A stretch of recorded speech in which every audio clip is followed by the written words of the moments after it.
Hukum orang yang maksiat jalan terus tapi ibadahnya getol, ini namanya STMJ, sholat terus maksiat jalan. Sholat rajin, selingkuh terus. Ini bagaimana orang ini Pak Ustaz? Maka dalam Islam diajarkan ibadah itu ada target akhirnya. Sholat apa akhirnya? Inna sholata tanha anil fahsya wal munkar. Fahsya enggak baik, mungkar enggak baik. Apa beda fahsya dengan mungkar? Fahsya seksual, mungkar non seksual. Orang kalau sholatnya benar maka dua-dua dia selamat. Fahsya. Ada orang ini orangnya baik, nyumbangnya banyak, pakaiannya sopan, tapi matanya jelek. Makanya dari tadi saya melihat kesana. Kenapa Ustaz gak melihat kemana? Takut nanti dituduh Ustaz itu belum selamat dari fahsya. Padahal saya melihat dari sini ibu-ibu mama jauh ini jalan. Saya nggak bisa membedakan mana anak gadis, mana nenek-nenek, sama aja. Jadi buah daripada sholat dia mencegah fahsya wal munkar. Sudah sholat kenapa belum berubah? Bukan salah orangnya, bukan salah sholatnya, salah perilakunya, perenungannya tidak ada. Kiat-kiat untuk hijrah gimana Pak Ustaz? Ini yang datang ini pasti sudah hijrah. Kita doakan yang datang ini sudah hijrah dari yang tidak baik menjadi baik. Wal muhajir, siapa itu orang yang hijrah? Apakah orang hijrah itu orang yang pindah dari universitas ini ke universitas ini? Apakah orang yang hijrah itu pindah dari kampung ini ke kampung ini? Wal muhajir, orang yang hijrah, man hajara manahallahu an, orang yang meninggalkan yang dilarang Allah. Itulah orang yang hijrah. Yang selama ini pakai narkoba, berhenti. Yang selama ini waktu kosongnya karaoke, berhenti. Yang selama ini nonton film India sama Korea, agak berhenti. Yang selama ini membicarakan aib orang lain, kurangi. Yang selama ini melakukan perbuatan yang tidak bermanfaat, mulailah berhenti. Nah, maka itulah orang yang hijrah, insyaallah. Maaf Pak Ustaz, apakah ada korelasi sholat berjamaah dengan persatuan umat? Mungkin dalam hal sok, ya, dalam hal sopnya harus lurus. La takhtalifu, jangan sopnya bengkok. Fakhtalafat qulubukum, hati kamu ikut bengkok. Bersop itu luruskan, luruskan lurus. Tumit di ujung sajadah. Mana ujung sajadah? Ini lurus. Saddul khalal, tutup celah, jangan sampai ada celah. Karena kalau ada celah ada setan. Makanya dalam ukhuwah persaudaraan kita jangan sampai ada celah. Begitu ada celah agak longgar, setan masuk. Jangan ada setan ketiga. Kita harus filosofi sholat luar biasa. Kenapa urutan Al-Quran tidak sesuai dengan urutan turunnya? Yang pertama kali turun, Iqra bismi rabbikal ladzi khalaqa khalaqal insana min 'alaq. Iqra wa rabbukal akramul ladzi 'allama bil qalam 'allamal insana ma lam ya'lam. Mestinya yang pertama di Quran itu Iqra Pak Ustaz. Ini kok yang pertama Al-Fatihah, Iqra malah di juz 30. Ini gimana ceritanya? Ya juga ya. Jadi Quran itu turunnya 2 kali. Kata Ibnu Abbas, sahabat Nabi, orang paling ngerti tentang Quran. Di Lauhil Mahfuz yang pertama itu Al-Fatihah, habis Al-Fatihah Al-Baqarah, habis Al-Baqarah Ali Imran, habis Ali Imran An-Nisa, habis An-Nisa Al-Maidah. Begitu susunannya dari Lauhil Mahfuz. Dari Lauhil Mahfuz turun ke stasiun namanya Baitul Izzah. Dari Baitul Izzah inilah yang turun ke Nabi secara berangsur-angsur 22 tahun, 2 bulan, 22 hari. Dan turunnya itu pula yang tidak sesuai urutan. Turun pertama kali Iqra. Setelah itu Nabi kedinginan berselimut, turun ayat ya ayyuhal muddatsir, hai orang yang berselimut. Untuk apa? Peringatkan kepada keluarga dekatmu sebelum orang lain kau ceramahi. Wa anzir ashiratakal aqrabin. Turunlah ayat itu begini. berpalau. Tapi kemudian menjelang Nabi meninggal, inilah mukjizatnya Al-Quran. Menjelang Nabi meninggal, Nabi membacakan Al-Quran kepada sahabat, dan urutan susunannya dari Al-Fatihah, Al-Baqarah, Ali Imran, An-Nisa, Al-Ma'idah sampai ke An-Nas. Sahabat Nabi menghafal Al-Quran sesuai urutan surat yang sudah dihafal Nabi, dibacakan kepada sahabat-sahabat. Jadi jangan bayangkan Quran itu turun sekaligus, tidak. Tapi ada. Nanti kalau ada yang nanya, insya Allah Bapak Ibu adik-adik sudah bisa jawab. Ya, Quran yang pertama kali turun apa? Iqra. Coba baca Quran. Kenapa yang pertama kali Al-Fatihah? Oh, begini ceritanya. Ya, ini apa ya? Kamu mau cerita? Enggak, ngidupin HP kemarin Ustaz.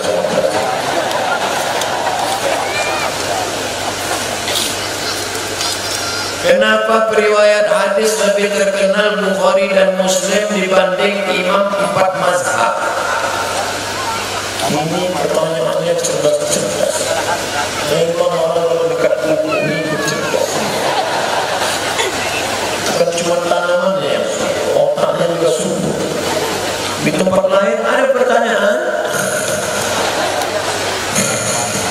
tapi ini petrokimia Gresik, Masya Allah. Kenapa yang terkenal Imam Bukhari? Kenapa bukan Imam Syafi'i?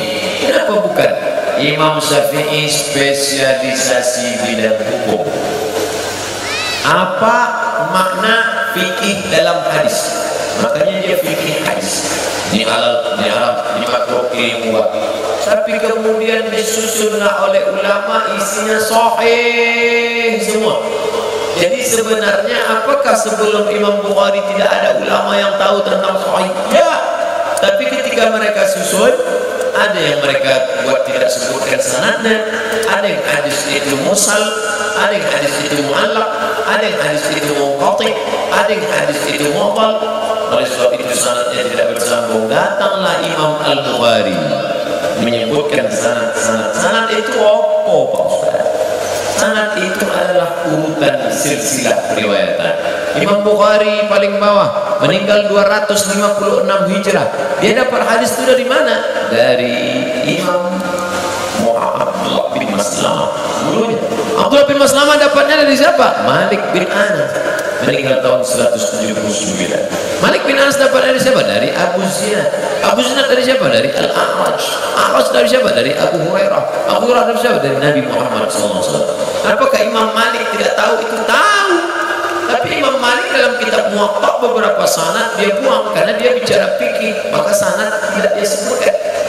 Lalu sanadnya mana? Datang Imam Ibnu Abdul Bar dalam kitab At-Tamhid, Imam Fil Muwatta min al-Ma'ani wal Asanid. 40 tahun dia cari, ketemu sanad yang bersambung. Ternyata hadis yang dikatakan dhaif dalam Muwatta Malik, hadisnya tersambung. Nah, jadi dalam masalah ilmu ini ada spesialisasi.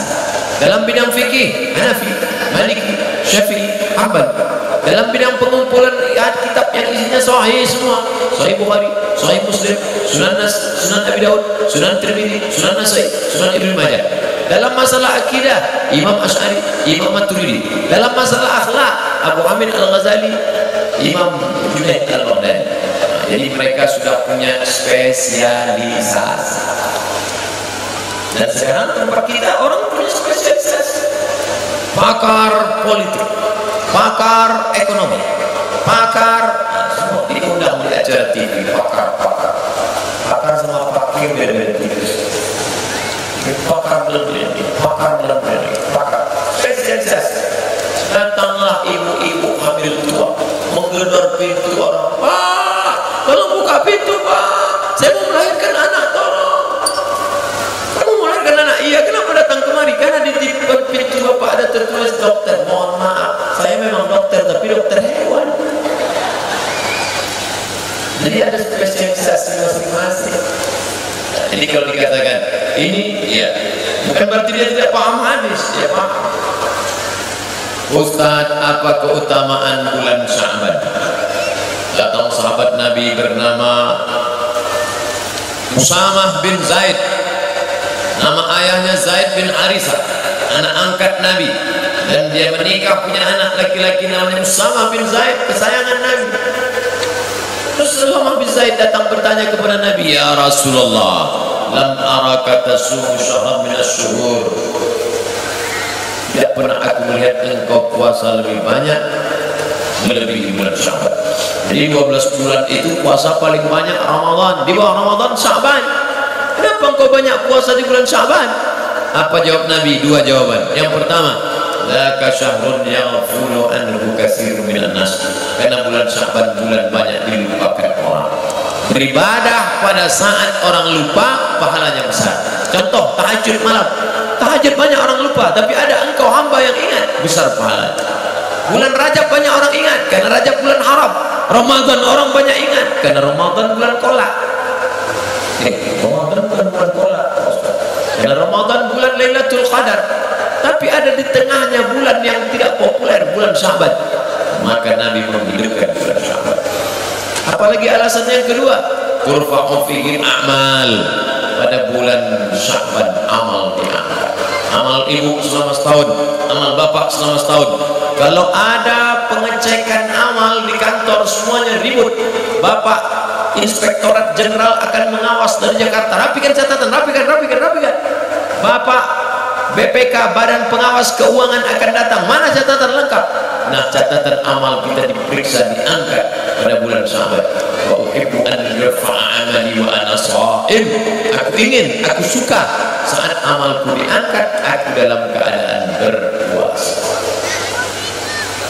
Hai malaikat, ya, ketika orang ini amalnya diangkat, dia tadi sedang apa? Dia sedang nonton dangdut, ya. Ketika hambaku ini amalnya tadi diangkat pada asar, dia sedang apa? Mulutnya kering. Kenapa mulutnya kering padahal makanannya ada? Mulutnya kering, makanan ada, kulkasnya penuh, tapi dia tidak mau makan karena cintanya kepada Engkau, ya Allah. Angkat saja. Itulah yang tadi sore tidak mau makan bersama. Soalnya sudah makan. Bapak enggak makan, kami sedang puasa. Ustadznya malah enggak puasa. Puasalah jamaah, puasa. Jamaah puasa. Bukan Bapak, saya puasa. Bukan enggak puasa, musafir. Bapak Ibu yang dimuliakan Allah, jangan pernah kau sangka diri kau lebih mulia. Dan sebab itu maka ini bulan Sya'ban. Lalu apalagi keutamaan bulan Sya'ban? Pulang dari sini ambil spidol, catat. Ini malam 11, malam 12, malam 13, malam 14, malam 15, contreng malam 15, malam nisfu Sya'ban. Ada apa dengan malam nisfu Sya'ban? Ittala Allahu ala jami'i khalqihi lailatan nisfi min Sya'ban. Allah memperhatikan dengan perhatian khusus. Memangnya di malam yang lain Allah enggak perhatikan? Allah perhatikan, tapi ini ada perhatian khusus. Fayaghfiru, ini malam nisfu Sya'ban, malam pemutihan. Fayaghfiru li jami'i khalqihi, Allah ampunkan semua makhluknya pada malam nisfu Sya'ban, illa kecuali dua orang.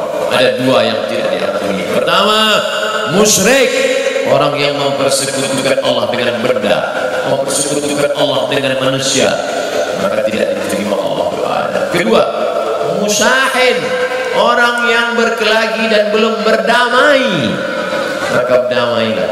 Ini sesungguhnya yang ditajak oleh Petrokimia Gresik ini hari perdamaian nasional. Maka berdamailah. Selesai acara, assalamualaikum, assalamualaikum, peace, damai ya, damai. Tapi hutang belum lunas ya.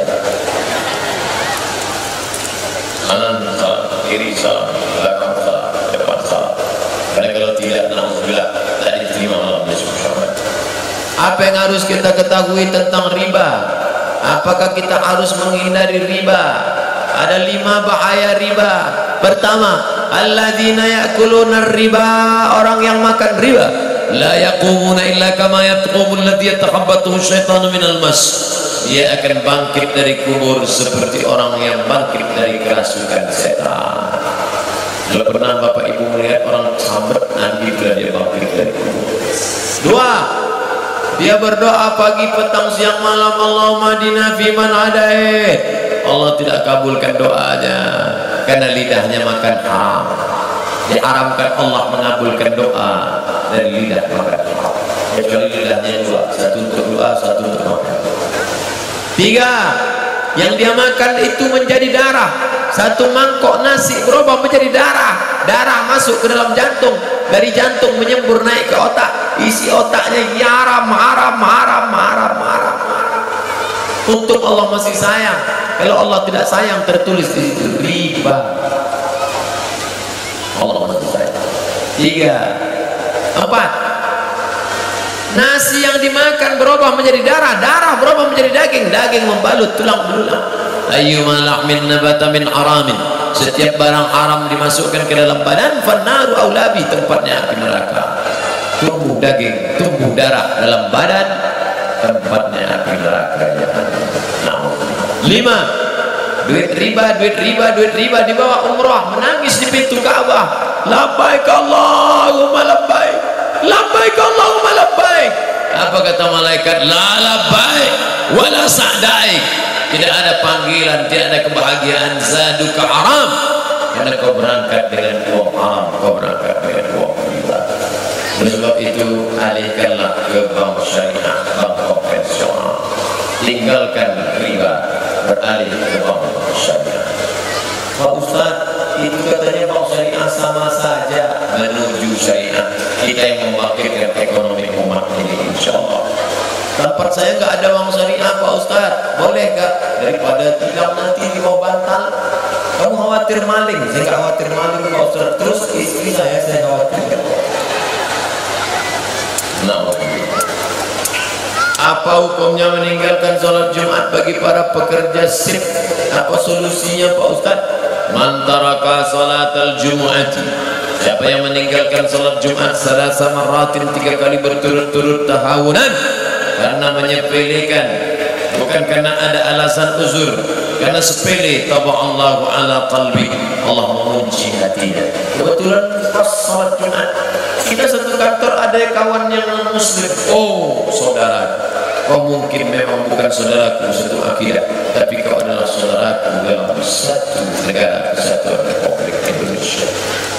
Oh saudara, kok kamu tiba-tiba baik hari ini? Tolong kau gantikan aku hari Jumat. Oke, tapi nanti kalau kebetulan hari Ahad, hari Minggu, kau gantikan aku juga ya. Begitu indahnya persaudaraan saat kita beribadah. Tidak ada Pak Ustaz, semua pegawainya muslim. Ini kalau kita tidak jaga nanti bisa hilang, bisa kemalingan. Oh kalau begitu ada darurat, ada hajat, boleh. Dan yang tiap-tiap Jumat ini saja, Jumat depan datang mendengarkan khutbah Jumat. Jangan sampai telinga tidak mendengarkan wasiat